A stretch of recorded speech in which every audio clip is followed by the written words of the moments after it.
of space. I mean, unit of Jagat is space. Can you explain a little bit more on that? Listen. Gap between one thought and the other thought is space. Here.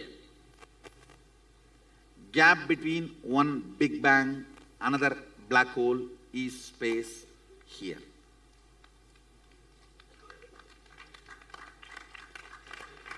Listen. Listen carefully. LBD active. LBD active on the space generates time. Anything gets active on the space generates time. Space is the canvas on which all these four exist.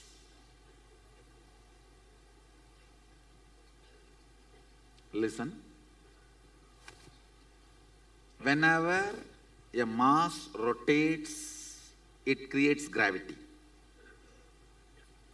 Whenever LBD gets active, it generates time. Where all four exist is space. Because you have space inside, you are able to perceive everything.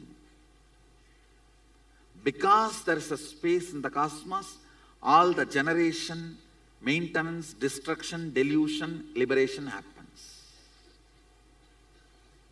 The space here, Chidakasa, perceives everything.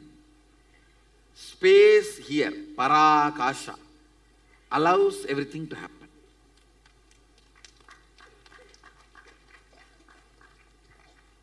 Little more. Little more.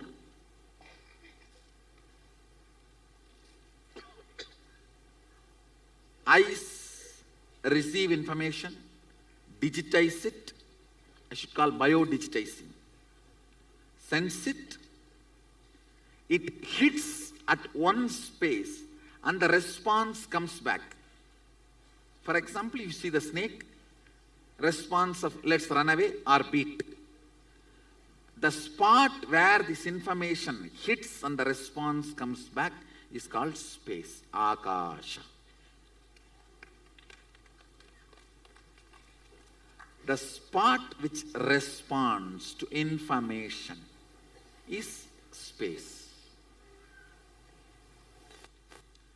If the thought, the gap between one thought and the other thought is too little, you do not perceive the existence of space. If there's a more gap, you perceive the existence of space. It's like if you are taking 2,000 files, quickly you have to come back. If you are taking only 2 files, you can spend time with him. Ability to spend time with him is called luxury, Lakshmi.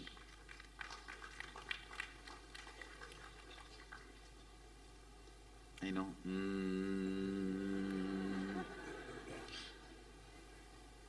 At least you are able to get what I am saying. That part, but that you said the space between the black hole and the Big Bang.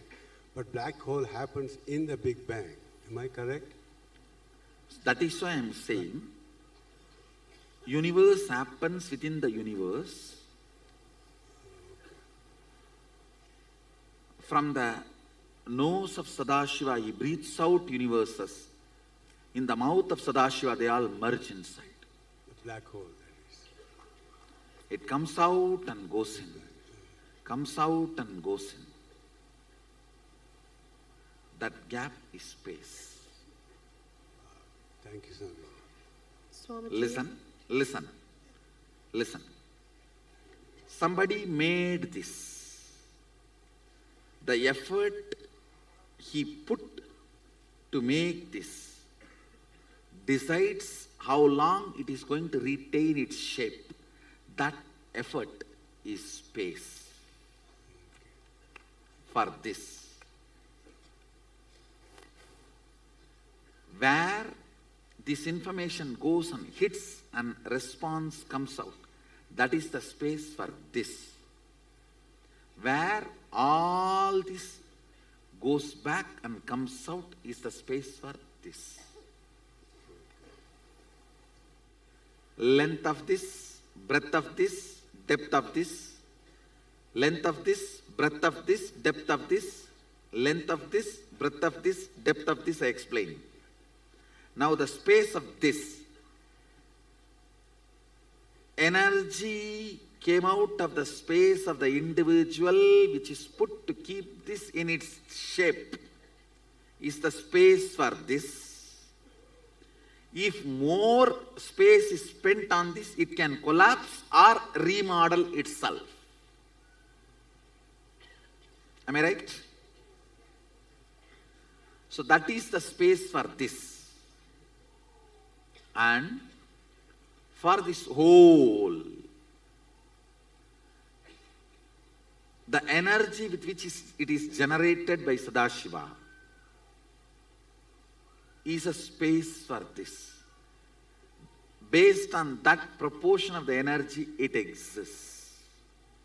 If there is some more energy which nullifies this, it goes back, which we call Kali Yuga.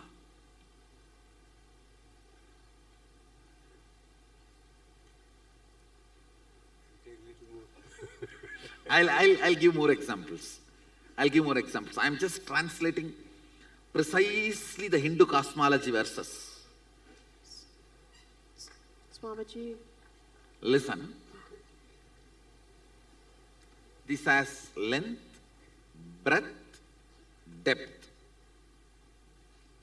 When I move this, it generates time. On which I am moving this is space. Now, if there is no movement, this will stay for more time.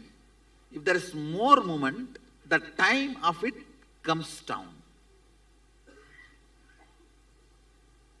But even if there is no movement, the time is going to work on it.